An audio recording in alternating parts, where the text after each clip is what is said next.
اسرائیل بھی کہا جاتا ہے اسے، اصلاً وہ یہودی ہے، اور اسرائیل بھی کہتے ہیں، قرآن کا یہ لفظ ہے۔ یہ قوم بڑی اچھی نسل سے آئی ہے، اس کی بنیاد پر اگر آپ غور کرنے جائیں تو یہ ان کی بنیاد حضرت ابراہیم علیہ السلام تک پہنچتی ہے،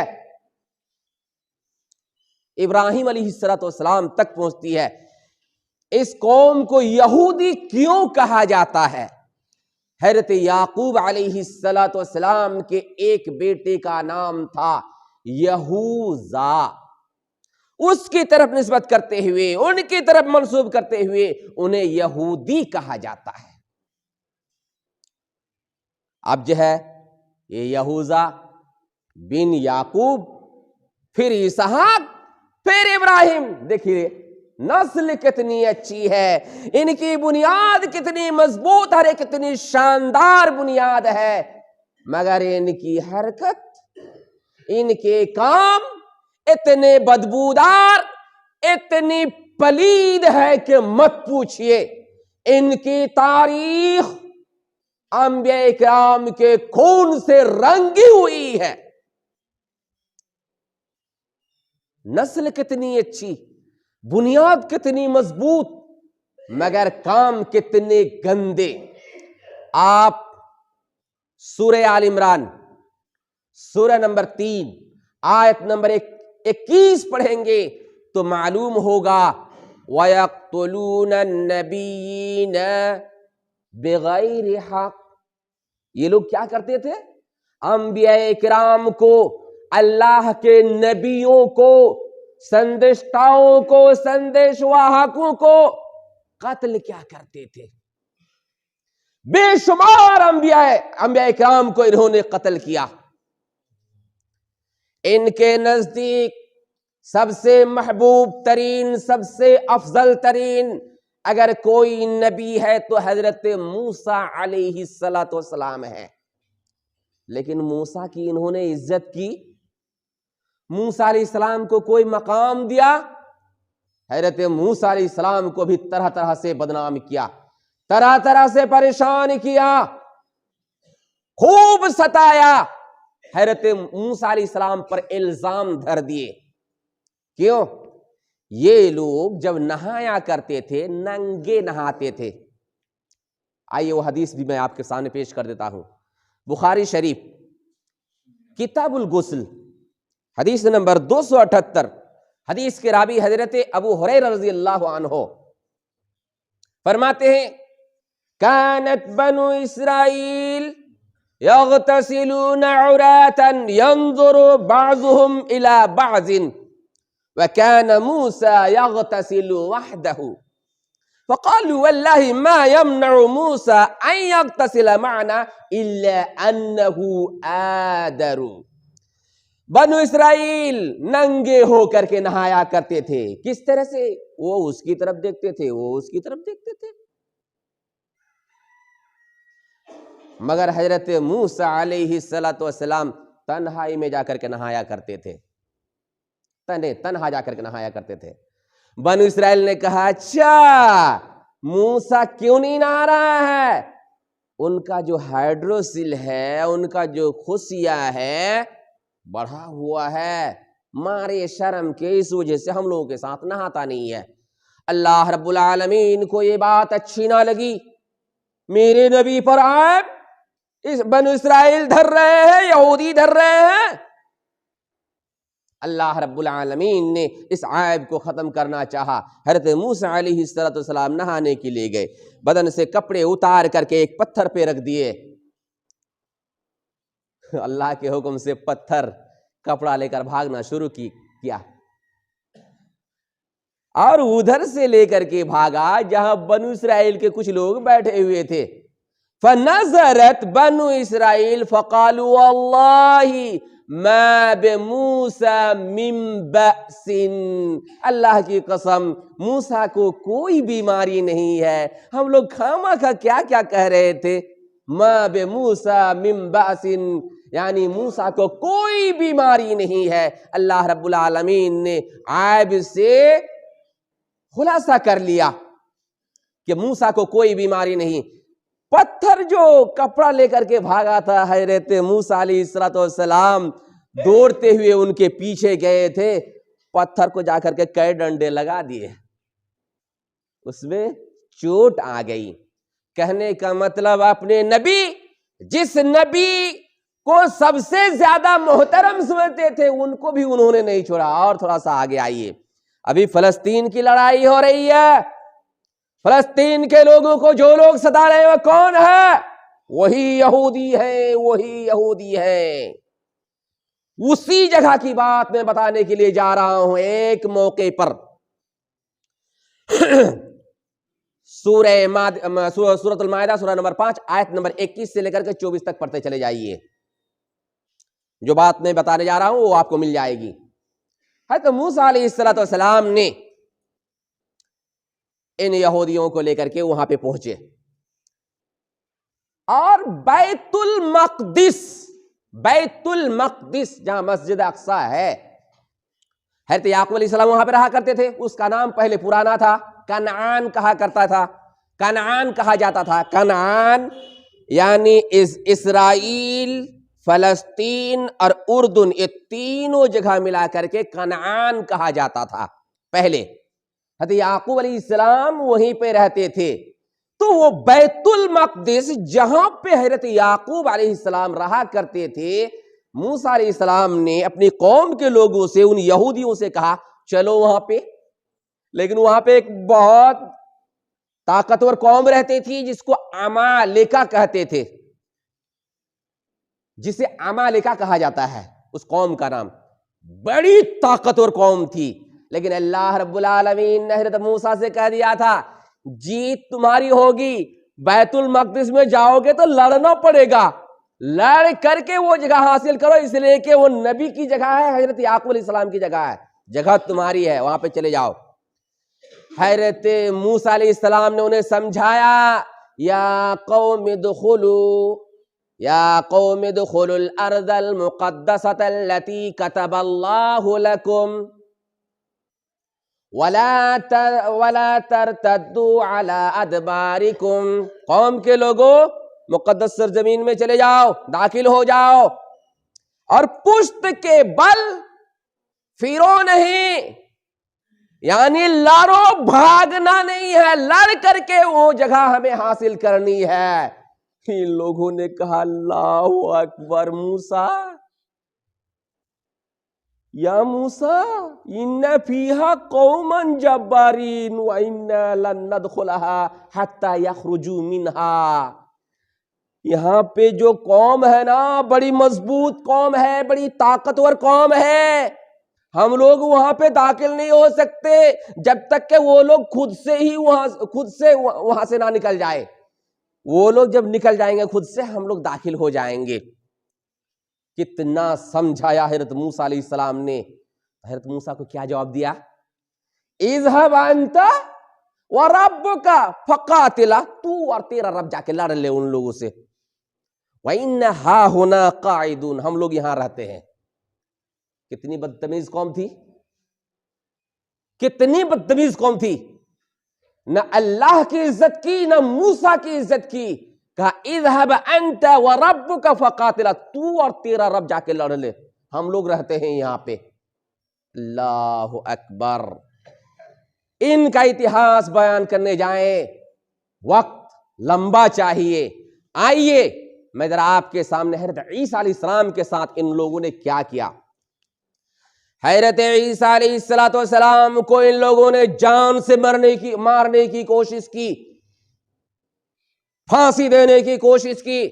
اس زمانے کا کوئی ظالم بادشاہ تھا, ان کے پاس جھوٹی شکایت کی, کہا عیسیٰ ایسے ہے ویسے ہے. حضرت عیسیٰ بھی بنو اسرائیل کے نبی ہے, یہودیوں کے آخری نبی ہے. کون؟ حضرت عیسیٰ علیہ السلام. جھوٹی شکایت کی کسی بادشاہ کے پاس, اس زمانے کے بادشاہ کے پاس. ایسی شکایت کی کہ بادشاہ بھڑک اٹھا, کہا ٹھیک ہے اس کو پھانسی دے دی جائے. پھانسی کی پوری تیاری کر لی گئی. حضرت عیسیٰ علیہ السلام کو پھانسی کے پھندے پہ لٹکایا جائے گا، مگر اللہ رب العالمین جو چاہے وہی ہوگا، رب جو چاہتا ہے وہی ہوتا ہے، وما تشاءون الا ان یشاء اللہ، کسی کے چاہنے سے کچھ نہیں ہوتا، رب جو چاہے، اللہ جو چاہے وہی ہوتا ہے۔ حضرت عیسیٰ کو پھانسی پہ لٹکانے کے لیے جائیں گے، اس سے پہلے اللہ رب العالمین نے آسمان کی طرف اٹھا لیا، بچا لیا اپنے نبی کو۔ اب آئیے مدینہ آ جائیے، ہمارے آخری نبی کے ساتھ انہوں نے کیا کیا، ہمارے آخری نبی کے ساتھ ان یہودیوں نے کیا کیا۔ آخری نبی محمد رسول اللہ کو بھی مارنے کی کوشش کی، دوسرے لوگوں کو چڑھا کر لے کے آئے۔ ایک مرتبہ کی بات ہے، آپ سیرت کی کتابیں پڑھیں گے، اور علامہ صفی الرحمن مبارک پوری کی ایک کتاب کا نام ہے الرحیق المختوم، اس میں بھی یہ واقعہ نقل کیا گیا ہے۔ اللہ کے نبی علیہ السلام حضرت فاروق اعظم کو لے کر کے، عمر فاروق کو، حضرت ابوبکر صدیق کو اور حضرت علی رضی اللہ تعالیٰ عنہ کو لے کر کے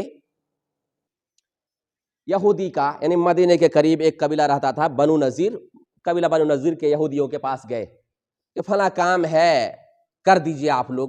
ان لوگوں نے کہا ٹھیک ہے ایک دم کر دیں گے، آپ رہیے، آپ یہاں بیٹھیے، ہم لوگ یہاں انتظام کر دیتے ہیں، اب بس آپ لے کے چلے جائیے گا۔ ایسی جگہ بیٹھائے اللہ کے رسول کو کہ پیچھے سے حملہ کر سکے، پتھر وغیرہ گرا سکے اور آپ علیہ السلام کو شہید کر دیں۔ گئے، جا کر کے مشورہ کرنے لگے کہ محمد ایسی جگہ بیٹھا ہوا ہے نا، اوپر سے کوئی پتھر گرا دے کام تمام، یہ پریشان کر رکھا ہے۔ مشورہ کیا، عمرو بن جہاش نامی ایک بیہودہ تیار ہو گیا اور چکی کا پاٹ آپ کے اوپر گرانے کے لیے پوری تیاری اس نے کر لی۔ اتنے میں اللہ رب العالمین نے وحی نازل فرمائی، وحی کے ذریعے سے بتا دیا محمد آپ کو شہید کرنے کی تیاری ہو رہی ہے، آپ جلدی وہاں سے ہٹیے۔ آپ سیدھے مدینہ تشریف لائے۔ حضرت ابوبکر کو سمجھ میں آیا، سمجھ میں نہیں آیا، حضرت علی کو سمجھ میں نہیں آیا، فاروق اعظم کو سمجھ میں نہیں آیا، اللہ کے رسول جلدی چل پڑے یہاں سے، کیوں تیزی سے مدینے کی طرف رخ کر رہے ہیں؟ پھر اس کے بعد ان لوگوں کا جو نتیجہ ہوا، وہاں سے ان لوگوں کو بھگا دیا گیا، مدینے سے ان لوگوں کو جلا وطن کر دیا گیا۔ نبی کو مارنا بہت بڑا جرم ہے۔ یہ لوگ خیبر چلے گئے، پھر شام بھی کچھ لوگ چلے گئے۔ اس کے بعد ان لوگوں نے کیا تیاری کی؟ اس کے بعد ان لوگوں نے یہ تیاری کی کہ پورے مدینہ کو مٹا کے رکھ دینا ہے، محمد کو اور ان کے ساتھیوں کو اور مدینے میں جتنے بھی لوگ ہیں سب کو ختم کر دینا ہے۔ اس وجہ سے بنو نذیر کے 20 سردار مکے گئے۔ مکہ جانے کے بعد مکے کے لوگوں کو بھڑکایا کہ ہم تمہارے ساتھ ہیں، چلو مدینہ جا کر کے مدینے میں جتنے بھی مسلمان ہیں محمد سمیت سب کو ختم کر دینا ہے۔ 10,000 کا جتھا لا کر کے مدینے پر ان لوگوں نے مدینے پر حملہ کرنا چاہا۔ اللہ کے نبی علیہ السلام کو معلوم ہوا کہ یہ بنو نذیر کے لوگ جنہیں مدینہ سے جلا وطن کیا گیا تھا، یہ مدینوں کو مٹانا چاہتے ہیں، ہے کہ نہیں؟ اس وجہ سے مکے والے کو چڑھانے کے لیے پوری تیاری کر لیے ہیں۔ آپ نے میٹنگ کی، حضرت سلمان فارسی رضی اللہ عنہ نے فرمایا یا رسول اللہ، فارس میں جب ایسا ہوتا تھا، دشمن کا خوف ہوتا تھا، تو ہم لوگ جو ہے گڈھا کھود لیتے تھے، خندق کھود لیتے تھے، گڈھا کھود لیا کرتے تھے اپنے شہر کے آس پاس، ایسا کیوں نہ کیا جائے؟ آپ نے یہ مشورہ پسند کیا، اور شمال یعنی اتر کی جانب جدھر سے حملہ ہونے کا خطرہ تھا، مختصر یہ ہے کہ یہودی لوگ جتھا لے کر کے تو آ گئے، 10,000 کا لشکر لے کر کے آ گئے، مگر فائدہ کچھ نہیں ہوا۔ 1 مہینہ تک لڑائی چلی، اللہ کے فضل و کرم سے اللہ رب العالمین نے اپنے نبی کو بچا لیا۔ صرف 6 یا 7 مسلمان شہید ہوئے تھے، اور کافروں میں سے 12-13 لوگ جو ہے جہنم گئے تھے، مگر اللہ رب العالمین جو چاہتا ہے وہی ہوتا۔ یہ لوگ اللہ رب العالمین کو بھیکاری کہا کرتے تھے. استغفر اللہ. کتنے گھمنڈی، کتنی خراب قوم ہے یہ. ایک مرتبہ حضرت ابوبکر صدیق رضی اللہ عنہ مدینہ سے یہودی کا ایک عبادت خانہ جس کو بیت المدراس کہا جاتا تھا وہاں تشریف لے گئے، اور وہاں کے ایک پنڈت یہودی پادری جس کا نام فنحاس تھا، ان کے پاس بھی کچھ لوگ بیٹھے ہوئے تھے. حضرت ابوبکر صدیق نے کہا کہ آپ لوگ تو جانتے ہیں کہ محمد رسول اللہ اللہ کے نبی ہیں، اپنی کتاب میں بھی پاتے ہیں، ایمان لے آئیے، ایمان لے آؤ. فنحاس جو کہ پنڈت تھا، یہودی پادری تھا، اس نے کہا تیرے رب کی ہمیں کوئی ضرورت نہیں، تیرا رب تو بھیکاری ہے، بھیکاری، بھیک مانگتا ہے، صدقات و خیرات مانگتا ہے. اللہ سے ہم لوگ اچھے ہیں، اللہ فقیر ہے، ہم لوگ مالدار ہیں، ہم لوگ اللہ سے اچھا ہوئے نا، صدقات خیرات وغیرہ کیا کیا مانگتا ہے. حضرت ابوبکر صدیق کو یہ بات بڑی بری لگی، بڑی بری لگی. اٹھا کے دیا ایک چاٹا، اور دیا تو پوری مہر لگ گئی چہرے پہ، بدن پہ، ایک دم ٹھپا پڑ گیا. وہ دوڑتا ہوا اللہ کے نبی صلی اللہ علیہ وسلم کے پاس آیا اور کہا دیکھ محمد، تیرے دوست نے، تیرے ساتھی نے میرے ساتھ کیا کیا. میں حضرت ابوبکر صدیق رضی اللہ عنہ تشریف لائے. آپ نے فرمایا ما حملک علی ما صنعت. ابوبکر آپ نے ایسا کیوں کر دیا، ایسا کیوں کیا؟ حضرت ابوبکر صدیق نے فرمایا اللہ کے رسول، اس نے ایسا اور ایسا کہا ہے. اس نے جھوٹ بولا کہ میں نے کچھ نہیں بولا. اللہ رب العالمین نے سورہ آل عمران سورہ نمبر 3 کی آیت نمبر 181 اتار دیے. لقد سمع اللہ قول الذین قالوا ان اللہ فقیر ونحن اغنیاء. آیت نازل کر دی کہ اللہ رب العالمین نے ان لوگوں کی بات سن لی جن لوگوں نے کہا اللہ بھکاری ہے، فقیر ہے، نحن اغنیاء، ہم مالدار ہیں. فنحاس کا بھانڈا پھوڑ دیا اللہ رب العالمین نے، اور حضرت ابوبکر صدیق رضی اللہ رب العالمین کی سچائی واضح کر دی. کہنے کا مطلب ابھی جو لوگ فلسطین کے مسلمانوں پر ستم ڈھا رہے ہیں، ظلم اور اتیاچار کر رہے ہیں، یہ لوگ کون ہیں؟ وہی یہودی ہیں جو اللہ کی عزت نہیں کرتا، اللہ کی کوئی عزت نہیں ان کے نزدیک، نبی کی کوئی عزت نہیں. کتنے انبیاء اکرام کو انہوں نے شہید کیا، تو مسلمانوں کو کیوں نہیں شہید کریں گے؟ فلسطین کے مسلمان خالص توحید والے ہیں، اللہ والے ہیں. البتہ جو لوگ غزہ میں ہیں، جنہیں حماس کہا جاتا ہے، ان کا عقیدہ کچھ الگ تھلگ ہے. مگر فلسطین کے جو مسلمان ہیں یہ خالص توحید والے ہیں، اللہ والے ہیں. لڑائی ہوتی ہے ان کی غزہ والوں سے، حماس نے ان پر حملہ کیا، انہیں حماس سے لڑنا چاہیے، غزہ والوں سے لڑنا چاہیے، مگر ان کا کچھ بھی بگاڑ نہیں پاتے. یہ اہل توحید کو، مسلمانوں کو، اللہ والوں کو، جن کی ہر پکار پر توحید کا نعرہ بلند ہوتا ہے، انہیں یہ ستاتے ہیں. سمجھ میں نہیں آتا کہ جن سے تمہاری لڑائی ہے تم ان سے لڑتے نہیں ہو، فلسطین پر ستم ڈھاتے ہو. اس وجہ سے ہم اللہ رب العالمین سے دعا کرتے ہیں کہ اللہ رب العالمین انہیں سمجھ عطا فرمائے اور فلسطین کے مسلمانوں کی حفاظت فرمائے، دشمن کی یلغار سے، دشمن کے اتیاچار اور ظلم سے فلسطین کے مسلمانوں کو بچائے.